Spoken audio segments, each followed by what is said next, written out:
Suatu malam saya mau belajar, tiba-tiba saya dapat itu Quran kecil sekali. Iya, betul. Saya buang, esok harinya saya dapat lagi di meja yang sama. Padahal sudah buang ini. Saya sudah buang.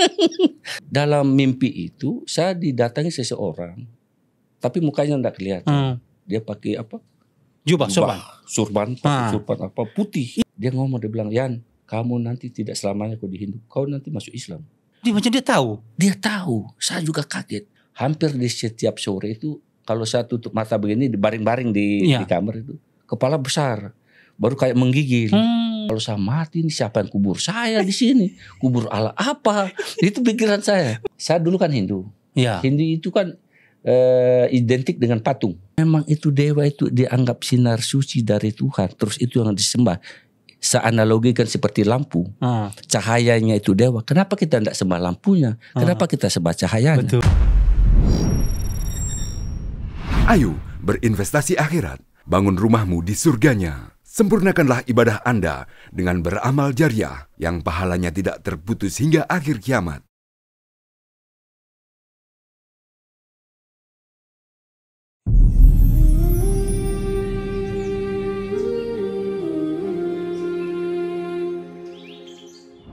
Bismillahirrahmanirrahim. Assalamualaikum warahmatullahi wabarakatuh. Waalaikumsalam warahmatullahi wabarakatuh. Pak Imam.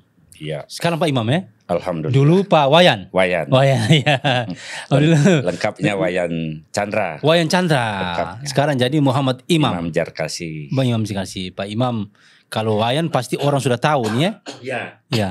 Pasti dari Pulau Dewata. Bali. Asli Ya, memang. Asli. Oh. Kita akan bincang-bincang terkait dengan perjalanan spiritual dan pelajaran kehidupan Pak Wayan dalam dakwah Islam ini. Tapi sebelumnya saya sapa dulu pemirsa Anda di mana saja berada. Alhamdulillah kita bersua lagi di podcast Masjid Raya Al-Akbar Sorong. Dan hari ini kita ini bincang dengan Pak Wayan. Dan sekarang menjadi Pak Muhammad Imam. Tapi sebelum kita lanjut, kami ingin sampaikan kepada pemirsa, bila Anda punya kelapangan rezeki, sisihkan untuk kelanjutan pembimbingan Masjid Raya kita yang kita cintai di kota Sorong sebagai ikon di tanah Papua insyaAllah. Dan jangan lupa like, share, and subscribe kanal YouTube Masjid Raya ini untuk kebersamaan dan kelanjutan kita bersama. Baik Pak Imam, tapi Pak Imam sehat ya Pak Imam ya? Alhamdulillah. Pak Imam sudah berapa lama di Papua? Mulai dari tahun berapa? Saya injak Papua itu 95 November ya? Iya, November tanggal 10 pasnya. Pak Imam saya ingat. Detail betul ya? Iya, karena itu bersejarah buat saya. Bagaimana sejarahnya? Cerita awal ya. Iya. Awalnya saya kan lama di Kalimantan. 92 selesai sekolah, saya ke Kalimantan, masuklah di daerah Sampit, daerah pedalaman. Pedalaman Sampit itu, ya. Daerah pedalaman Sampit. Berapa lama di Sampit? Sampai 95 pertengahan. Sampai April atau Mei. Iya. Balik ke Poso karena orang tua saya ada di Poso, saudara-saudara semua ada di Poso. Akhirnya saya pulang kampung ke Poso.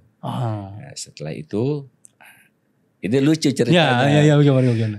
Dulu saya kan tidak pernah tahu Irian Jaya dulu. Irian Jaya, jadi tidak tahu di mana itu Irian Jaya di mana. Belum tahu ini. Baru mau ke Irian Jaya itu lewat mana, tidak ngerti.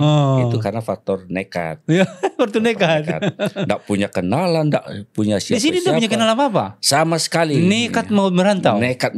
Murni sebatang kara. Memang. Itu. Jadi lanjut ceritanya. Itu awalnya kenapa saya harus ini, karena awalnya keceplosan karena ribut dengan mantan pacar. Ribut, kami ribut sebetulnya. Jadi saya itu keceplosan, bilang tunggu 2-3 hari saya akan mau berangkat ke Irian Jaya. Padahal belum tahu Irian Jaya nih. Nggak tahu, nggak ngerti di mana, berangkatnya dari mana ke mana, nggak ngerti. Karena saya itu orangnya insya Allah konsisten. Pokoknya ucapan keluar sudah. Itu harus saya lakukan. Pantang buat saya untuk mengingkari, pantang. Alhamdulillah sampai sekarang saya masih pertahankan itu. Apa yang saya sampaikan insya Allah itu yang saya tetap lakukan. Konsisten insya Allah. Insya Allah tetap konsisten. Jadi berangkatlah kami ke Mekah. Saya naik mobil dari Poso, nabrak aja mau sampai atau tidak urusan belakang. Penting saya ke Makassar dulu. Nah sampai di Makassar mau beli tiket bilang mau ke Irian Jaya, saya enggak tahu maunya kemana. Jadi Irian Jaya ini kan luas. Mau Sorong kah, Jayapura enggak ngerti, enggak tahu nama-nama kota di Irian Jaya juga enggak ngerti. Jadi saya bilang, Bu, di agen, Bu mau beli tiket kemana ke Irian Jaya. Ibunya bingung, Irian Jaya di mana? Wah, saya juga enggak ngerti. Saya bilang. Jadi saya bilang, kapal ini Cermai waktu itu. Cermai ini berlabuh pertama di Irian Jaya di mana? Dia bilang di Sorong. Ya udah tulis aja di Sorong. Oh gitu. Nah, gitu awal ceritanya. Nah, Ini modal nekat ya, ini. modal nekat. Nah, sampai Sorong di pelabuhan, saya bingung saya mau kemana. Iya. Tapi saya senang karena banyak pendatang, banyak orang Bugis saya lihat. Oh, Begitu sampai di pelabuhan, ada pendatang. Oh, berarti saya hidup. Iya. Berarti saya hidup ini. Nggak punya kenalan. Iya. Mau cari penginapan, uang pas-pasan. Oh iya. Jadi timbul ide. Nyampainya kan hari Minggu. Jadi saya tanya polisi, Pak, kalau ke RRI dari sini charter mobil berapa? Dia bilang 5.000. Sudah charter mobil dulu kan masih 5.000 itu dari pelabuhan ke RRI. Iya. Karena prinsip saya, perhitungan saya, RRI itu kan tidak pernah libur, pasti ada pegawainya masuk. Karena untuk siaran. Iya. Nah, Itu begitu juga tuh. Sampai di sana, saya tanya pegawainya, Pak, ada orang Sulawesi kerja di sini. Dia bilang ada. Orang apa? Orang Toraja. Tolong panggil, mungkin itu keluarga saya. Padahal tidak kenal sama sekali. Nah, sudah dipanggil lah. Datang orangnya, datang tanya, Pak, saya orang Bali. Saya bisik-bisik, takut ketahuan sama. Karena bilang saudara tadi. Iya, karena bilang saudara tadi. Saya bilang, Pak, kalau boleh saya numpang nginap di rumahnya Bapak, biar di emperan rumah juga enggak apa-apa. Yang ini belum kenal sama sekali. Belum kenal sama sekali. Namanya Yusuf Rana. Kalau boleh saya numpang tidur biar di teras enggak apa-apa, yang penting saya enggak kena hujan, masalah makan, minum apa segala macam biar di luar rumah enggak apa-apa. Kalau toilet palingan saya lari cari masjid. Itu perhitungan saya. Tapi ya namanya qadarullah, alhamdulillah ada kamar 01. Akhirnya saya tinggal di situ selama kurang lebih 3 bulan. Saya minggat karena saya mau minta izin baik-baik, mau keluar untuk hidup mandiri enggak boleh. Harus bertahan di situ. Oh, dia tidak izinkan juga akhirnya. Tidak izin. Mereka tidak izinkan. Suami istri tidak mau. Jadi sore hari. Itu cerita sampai di Sorong. Ya, Sorong. Nah, kalau kemudian bersentuhan dengan Islam itu mulai kapan, Pak Imam? Aduh, panjang cerita. Tidak, kita mulai dari yang inti-inti. Mulai. Jadi, apakah mulai dari Sorong atau dari Kalimantan itu?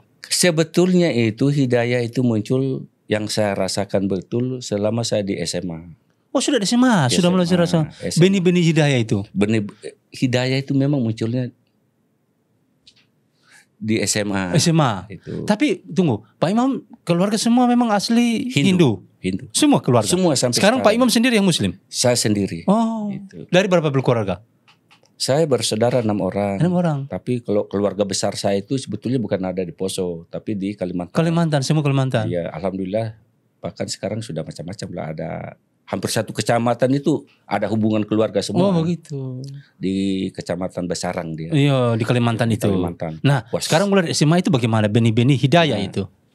Sebetulnya tanda-tanda itu sebetulnya kalau kita mau flashback ke belakang, itu sebetulnya dari SD kelas 5. Itu apakah pengaruh mungkin lingkungan kepergaulan atau? Kalau lingkungan tidak, karena lingkungan saya kan di Hindu. Situ Hindu. Oh. Kami masyarakat Hindu Bali. Iya, Bali. Itu. Tapi suatu ketika di kelas 5 itu, suatu malam saya mau belajar, tiba-tiba saya dapat itu Quran kecil sekali. Iya, kalau kecil biasa dulu ada tuh Quran kecil sekali. Iya. Segini. Biasa dulu pakai liontin. Iya, liontin. Kecil sekali. Itu saya dapat di meja belajar saya. Saya buka-buka, loh. Saya tarik begini. Panjang ya. Loh, ini siapa yang bawa ke sini? Tulisan begini siapa yang bisa baca? Kayak cacing begini. Iya, betul. Saya buang. Sempat buang. Tapi tidak tahu itu Al-Quran. Saya tahu. Oh. Saya bilang, tapi artinya belum. Namanya kita anak-anak ini kan belum agama saya. Saya bilang bukan agama saya. Bagaimana bacanya? Iya. Saya buang. Esok harinya saya dapat lagi. Di meja yang sama. Padahal sudah buang ini. Saya sudah buang. Nah, jadi begitu saya dapat, ini bukan agama saya juga Hindu. Nah, saya kasihlah ke teman saya, dia pemain bola. Namanya Mustafa, saya masih ingat betul. Itu masih SD juga? Masih SD, itu kalau enggak salah itu kejadian tahun 79. 79 itu? 79. Awal-awal benih-benih mulai. Ya itu awalnya. Nah, sudah habis itu lepas, saya kasih dia, teman saya kasih lepas. Dengan berjalannya waktu sampai di SMA mulailah muncul hidayah. Pertama itu mimpi. kadang mimpi, kadang mendengar. Tapi ada satu peristiwa sampai detik ini pun saya tidak pernah lupakan. Malam Jumat, dan itu kejadiannya pasti malam Jumat. Itu. Kecuali besoknya saya akan menghadapi masalah, itu malamnya baru dapat. Contohnya tahun 87 saya ikut tes Penmaru di Universitas Tadulako. Ujiannya Senin Selasa, itu malam Senin sama malam Selasa saya mendengar. Itu saya mendengar. Begitu saya masuk, besok ya alhamdulillah kerja enak aja. Enak, enggak pakai mikir malah. Ada petunjuk begitu ya? Ya. Enggak pakai mikir, contreng aja. Kan dulu masih contreng-contreng. Iya. Alhamdulillah pengumuman lulus. Nah, saya lanjut ke masa SMA. Itu yang paling sering itu mimpi. Tapi ada satu peristiwa yang saya tidak, insya Allah saya tidak bisa lupa sampai sekarang. Saya pernah antara sadar dan tidak. Karena saya ngekos di Poso itu kan pakai lampu minyak itu. Petromak atau lampu? Bukan, lampu bakar itu. Lampu bakar. Nah, lampu bakar. Lampu pelita. Pelita. Iya. Jadi kami sekamar itu berdua. Jadi teman saya ini, maaf, saya kalau di SMA itu alhamdulillah itu ranking tidak pernah keluar dari 1, 2, 3. Alhamdulillah. Tidak pernah keluar dari situ. Jadi teman saya ini ya pas-pasan, boleh dibilang pas-pasan. Jadi saya ngomong, karena besoknya kita mau semester, saya bilang kamu belajar. Terserah mau sampai jam berapa, jam 3, jam 4. Kalau sudah berhenti, kasih bangun saya. Kita gantian, saya bilang. Saya tidur. Nah, di malam Jumat kejadiannya. Saya tidur, tapi perasaan saya memang tidur. Tidur memang tidur. Tapi saya dalam mimpi itu, saya didatangi seseorang. Tapi mukanya tidak kelihatan. Dia pakai apa? Jubah, surban apa putih. Ini masih Hindu? Masih Hindu. Karena teman saya juga kan Hindu, jadi begitu saya mimpi macam-macam itu saya tidak berani cerita. Dan cerita ke dia? Tidak berani, takut dia sampaikan ke orang tua, tidak dapat biaya. Akan begitu. Jadi malam itu teman ini selesai belajar, dia masuk ke kamar. Kok dia lihat saya itu duduk. Dia juga negur saya itu, siapa sih, begitu kaget. Loh kok kenapa saya duduk? Ternyata pada saat itu saya diajari oleh orang yang saya maksud tadi itu. Belajar baca itu Iqra. Beliau berdiri, saya duduk seperti duduk bersila di tempat tidur. Si orang ini dia ajari Ali, Bata, sampai desa teman saya masuk dan nepok saya. Baru sadar. Loh kenapa sih? Makanya teman saya bilang, loh katanya tidur, kenapa duduk? Saya bilang, enggak apa-apa, saya bilang gitu. Tidak mau cerita? Enggak mau. Nah, pertama karena dia orang Bali, yang kedua dia sekampung dengan saya. Jadi saya enggak berani cerita. Nah, sampai sekarang pun saya enggak pernah cerita. Tapi suatu saat insya Allah kalau ketemu umur panjang saya pulang, saya akan cerita. Bahasa itu selama di SMA itu bla bla bla bla bla. Nah itu berjalan saya. Memang keinginan saya masuk Islam itu sudah lama. Dan bahkan selalu. Jadi mulai dari mimpi itu. Dari mimpi. Ini berkelanjutan gimana? Begitu saya selesai, karena saya juga tidak mau berani bilang ke orang tua, takut nanti diputus biaya. Akhirnya saya minta sekolah, minta lanjut dari SMA, saya minta lanjut. Selama saya tetap di Palu. Di Palu. Nah, kan saya SMA-nya di Kota Poso. Kuliahnya di Palu. Kembali ke orang tua. Kembali ke orang tua. Di Palu. Tapi sejak saya mimpi-mimpi itu, saya makan daging yang diharamkan itu sudah tidak. Makanya orang di kampung saya tahu kalau saya itu tidak makan itu alasan saya gatal-gatal. Oh begitu. Nah, tapi saya memang dasarnya menghindari barang itu. Modus saja. Seperti ya sudah biar. Jadi setelah saya selesai sekolah di Palu, kalau saya masuk Islam di Palu nanti heboh nantinya. Jadi saya tidak mau. Karena keluarga besar besar di Poso. Nah, saya ke Kalimantan. Saya kan belum pernah ke Kalimantan. Jadi saya ke Kalimantan, cuma dimodalin alamat sama bapak. Dia bilang kalau kamu ke Kalimantan cari nama. Tapi ini sudah kuliah. Sudah selesai. Oh selesai bahkan. Sudah selesai. Kalau ke Kalimantan nanti cari nama ini, alamat ini alamatnya lengkap lah. Ternyata keluarga besar juga di Kalimantan. Ternyata di sana lebih besar. Kenapa saya dulu pilih Kalimantan? Saya niatnya mau syahadatnya di sana. Oh begitu. Niatnya. Jadi sempat 3 bulan saya tinggal bersama kakak. Jadi kakak saya ini meramal saya. Iya. Ada satu kakak sepupu satu. Dia ngomong, dia bilang, Yan, kamu nanti tidak selamanya kau di Hindu, kau nanti masuk Islam. Dia macam dia tahu. Dia tahu, saya juga kaget. Padahal saya tidak berani plus ngomong. Tidak pernah ngomong ke Tidak keluarga. pernah. Jangankan ngomong ke keluarga, menyinggung masalah Islam saja saya tidak pernah. Oh subhanallah. Menyinggung masalah Islam aja saya tidak pernah.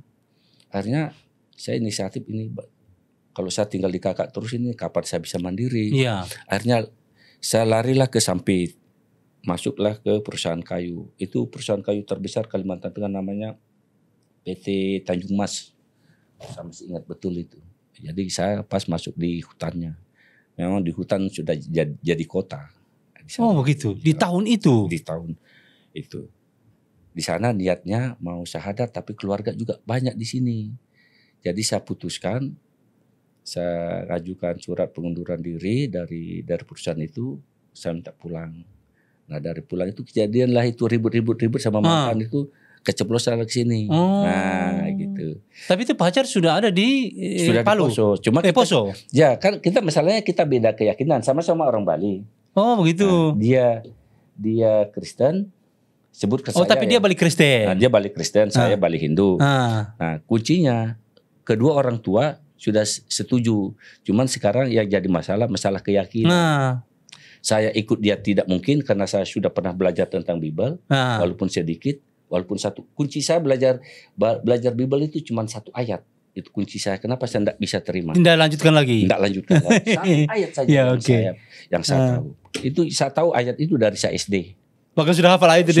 Sudah tahu itu. Dari SD saya sudah tahu ayat itu. Oh ini tidak cocok. Tidak cocok. Nah, lalu dapat inspirasi, dapat benih-benih hidayah itu. Ya. Nah dari situ mulai sudah selesai kuliah itu mulailah kemudian ucapan itu mau ke Papua itu. Itu saya pulang dari Kalimantan. Pulang dari Kalimantan. Nah, gara-gara ribut saya mau ke Irian Jaya. 2-3 hari kemudian saya harus ke dan saya buktikan betul. Ya. Saya tuh alhamdulillah saya konsisten dengan ucapan. Walaupun saya tidak tahu di mana Irian Jaya itu, tetap saya nekat pergi. Dan akhirnya di 95 itu sampai di Sorong. Sampai di Sorong. Nah, jadi di Sorong itu masuk Islam di mana?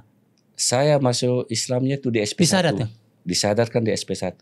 Oh, di SP1. Itu lucu. Bagaimana saya syahadatnya 97. Ya. Jadi 2 tahun saya. Jadi sudah tahun tinggal juga sama-sama dengan di RRI itu dulu. Di sana 3 bulan. Akhirnya saya ngekos di Kampung Pisang. Di mana-mana lah namanya. Iya, pindah-pindah. Pindah-pindah lah. Kontraktor lah. Ya, kontraktor. Kemana-mana kontrak. Jadi sebelum saya syahadat itu, memang 2 atau 3 bulan sebelum saya syahadat itu, hampir di setiap sore itu, kalau saya tutup mata begini, baring-baring di kamar itu, kepala besar. Baru kayak menggigil. Loh, kalau saya buka begini biasa. Saya ini kan orangnya usil. Saya buka begini, kedip-kedip. Buka, tutup lagi. Kalau tutup lagi, kepala kayak besar, merinding, baru kayak dingin. Kalau buka lagi begini biasa, enggak. Nah, jadi enggak tahu bagaimana jalan ceritanya. Teman saya orang PDAM namanya Budi. Sekarang sudah di Bogor, mungkin sudah meninggal kayaknya. Dia nanya, Yan, saya tuh orangnya kan Budi ini Islam, orang Jawa Barat, pegawai PDAM dia. Saya ini kan orangnya biasa ceplos-ceplos. Iya. Ditanya, Yan, kenapa kau belum menikah?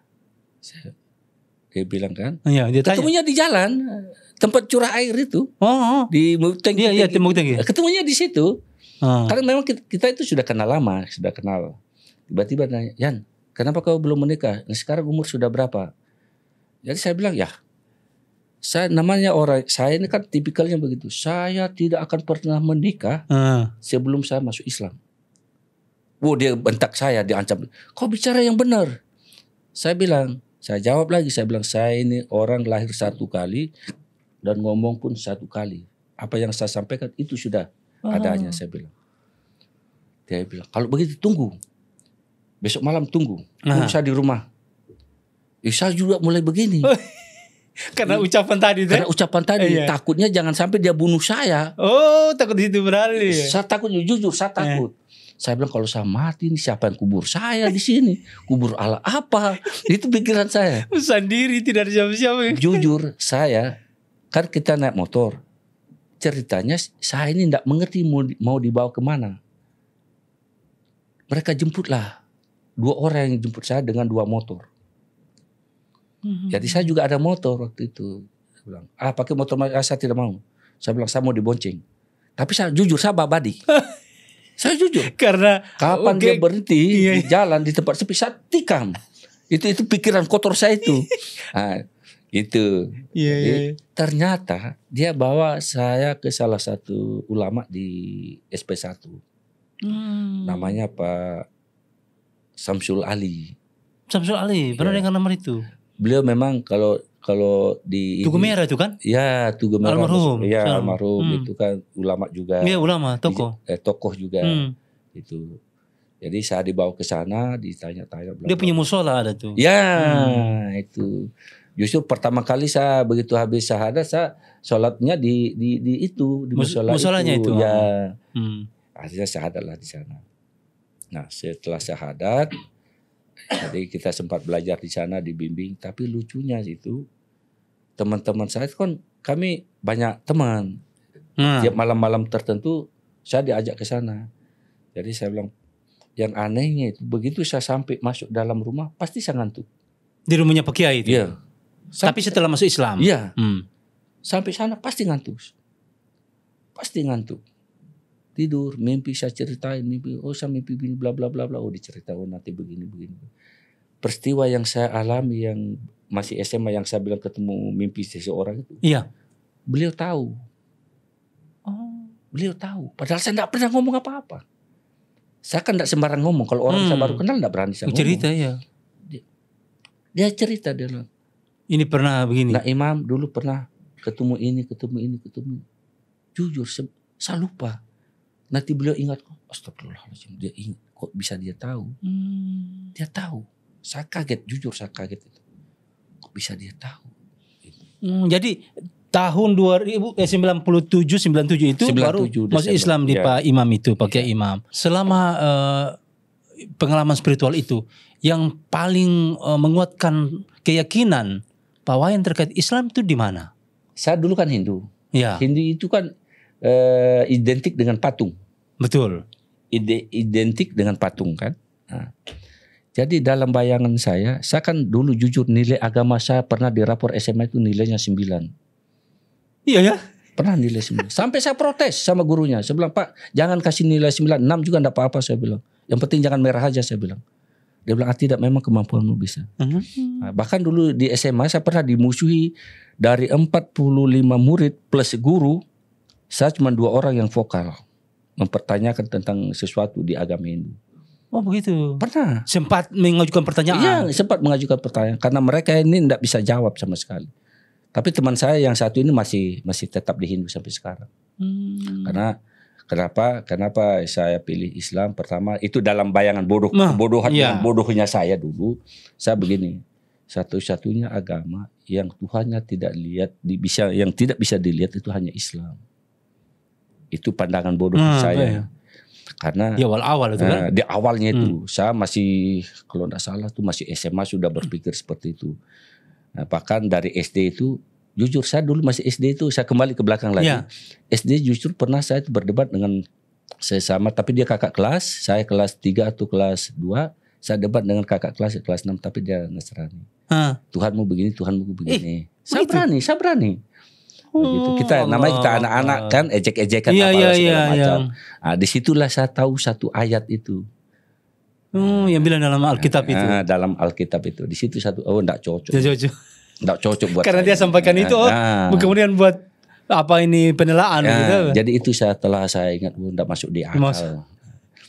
Berkaitan dengan Hindu itu ada namanya Trimurti. Nah, dalam agama Hindu itu ada namanya ide Sang Hyang Widewasa. Itu memang betul. Dalam arti umumnya adalah Tuhan yang Maha Esa. Betul. Tapi yang jadi masalah kalau kita beribadah, yang kita sembah itu kita tidak sebut namanya ide Sang Hyang Widewasa, tapi dewa Brahma, dewa ini, dewa itu. Nah, dalam pandangan Hindu bahwa dewa ini merupakan sinar suci dari Tuhan. Dari ide Sang Hyang Widewasa itu yang Tuhan Maha Esa itu. Jadi melalui dewa saja. Jadi dewa ini dianggap sebagai sinar suci dari Tuhan. Nah, di bawah dewa ini masih ada lagi. Batara namanya. Batara ini ribuan. Oh. Banyak betara ini, betara Oh. itu. Jadi banyak sekali yang saya sembah. Itu pandangan awam saya dulu itu begini. Kalau saya selalu sebut dewa A misalnya, baru dewa B ini nanti mungkin marah, dia bilang, kalau kau berdoa itu kenapa doa A saja kau sebut yang pertama, baru saya tidak pernah kesebut. Nah, itu satu.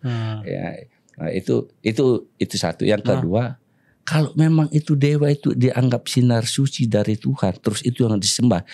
Saya analogikan seperti lampu. Cahayanya itu dewa. Kenapa kita tidak sembah lampunya? Kenapa kita sembah cahayanya? Betul. Itu logika saya macam di waktu itu padahal di waktu itu.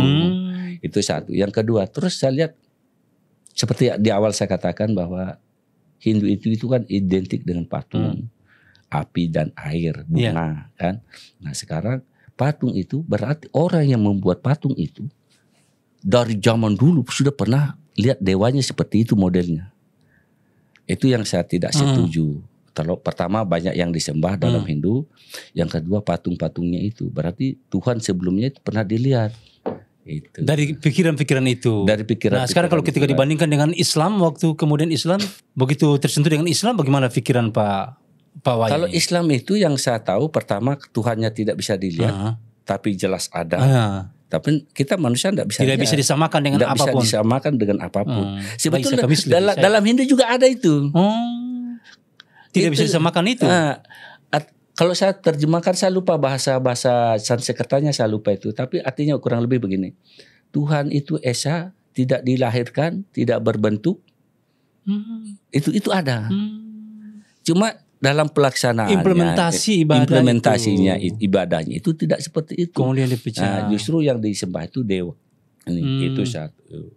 Yang kedua, kalau saya bandingkan Hindu Bali dengan Hindu India, itu kan menurut sejarahnya katanya ya, menurut sejarah itu kan Hindu Bali itu asal usulnya dari India. Nah, dari India. Tapi dalam praktiknya bacaan doa Hindu India itu beda dengan Hindu Bali itu satu. Yang kedua, artinya banyak hal menjadi perbandingan. Banyak sekali. Nah, itu kemudian mendasari Pak Wayan untuk ambil keputusan Bismillah, saya memilih Islam. Ini tauhid ya, mentauhidkan Allah ini, masya Allah. Itu memang saya justru pengalaman yang saya rasakan itu bukan setelah, kalau dari setelah masuk Islam memang ada sih, namanya pro dan kontra itu pasti ada. Terutama, tapi saya alhamdulillahnya pro kontra itu justru yang tidak senang sama saya itu justru bukan dari kalangan keluarga sendiri, alhamdulillah. Jadi setelah masuk Islam itu keluarga tahu. Lalu bagaimana responnya? Kurang biasa saja atau biasa saja? Artinya, tapi yang Pak Wayan maksudnya yang ada kurang respon dan tantangan itu dari mana? Dari sahabat. Oh, sahabat, justru dari sahabat. Dari sahabat, dari tetangga. Itu. Kalau dulu justru saya kan sahadatnya di sini 97 itu. Nikahnya saya di Enreka 99. Oh, nikah di Enreka. Nikahnya di Enreka. Dari sini pulang ke sana. Jadi tahun 2004 saya dan anak-anak pulang. Tapi alhamdulillah istri saya itu berhijab. Berhijab plus anak-anak saya masih umur 2 tahun, 3 tahun. Juga membiasakan itu. Sudah terbiasa dari kecil sudah berhijab. Nah, jadi saya pulang kampung ke orang tua saya. Saya tidak tahu kalau di sana itu ada hajatan. Waktu pulang kampung itu. Di rumah itu. Ini hajatan apa ini? Saya tidak mengerti. Tidak mengerti saya hajatan apa. Pokoknya saya datang Mas, begitu astagfirullah, saya bilang ya ada hajatan. Kalau saya pulang kampung itu mikirnya cuma satu, bukan masalah saya dimusuhi banyak orang, bukan itu persoalannya, bukan di situ, tapi di mana saya makan. Itu dilema itu. Dan keluarga dan anak-anak gitu. Tapi alhamdulillah saya bersyukur sekali itu karena semua berkat doa-doa dari teman-teman. Begitu saya sampai ke tas kami masih di jalanan, kami kan naik bus, jalan trans lintas Sulawesi, rumah di pinggir jalan. Jadi begitu kami turun, ibu saudara-saudara jemput di halaman rumah, mereka lagi hajatan, mereka keluar. Saya bangga sekali sama ibu saya. Masya Allah. Saya syukur sekali, bangga sekali saya dengan ibu saya atas pengertiannya. Dia bilang apa? Nak, ibu tidak bisa siapkan kalian makan. tahu. Iya. Tahu karena ini sudah tahu Ya, Muslim mungkin dia- makannya lain. Saya juga enggak ngerti. Dia Dia bilang, ibu enggak bisa siapkan kalian makan. Silakan kalian urus makan sendiri. Dia tunjukkan. Di situ ibu sudah belikan piring baru, panci baru, kuali baru. Kalau mau makan ayam, di sana di kandang ada ayam. Silakan kalian masak sendiri, makan sendiri. Saya syukurnya, Masya Allah. Masya-Allah. Sudah pengertian luar Sudah biasa, mengerti. Saudara Jar. Justru yang tidak mau menerima saya itu sahabat-sahabat kecil saya dulu. Itu tidak mau menerima saya. Tapi saya abaikan. Oh iya. Saya abaikan Namanya perjalanan hidayah kan pasti ada suka Ya, dan tidak suka. Pasti ada suka dan duka. Tapi Pak Wayan sebetulnya dulu kuliah sempat ambil jurusan apa? Administrasi negara. Oh, administrasi negara. Ya di Tadulako. Tadulako. Masya Allah. Jadi perjalanan panjang Ya, sebetulnya. panjang sebetulnya. Hidayah itu. Dari SD itu bukan. Dari SD. Itu. Masya Allah. Justru di awalnya begini. Saya di SD pernah mimpi jatuh ke dalam sumur. Itu awalnya itu. Iya. Saya mimpi jatuh ke dalam sumur, yang sumur itu dalamnya sampai kayak tembus ke bumi, ke belahan bumi berikutnya. Iya. Kayak bumi kan bulat. Iya, tembus dari sampai- ini tembus kayak ke sini. Itu Dari payah. utara tembus selatan. Ya, saat jatuh ke dalam sumur. Tapi tiba-tiba ada yang tangkap saya dengan tali. Jadi saya tidak bisa jatuh, terus akhirnya saya ditarik. Dari situ saya pikir, loh kok saya bisa mimpi begini. Tapi mimpi itu jujur baru kali ini saya cerita. Sebelumnya tidak pernah saya cerita ke siapapun. Dari sini. Dari situ mulai Ya, jejaknya itu. Masya Allah. Jejaknya dari situ. Namanya kalau hidayah itu ada saja Allah berikannya.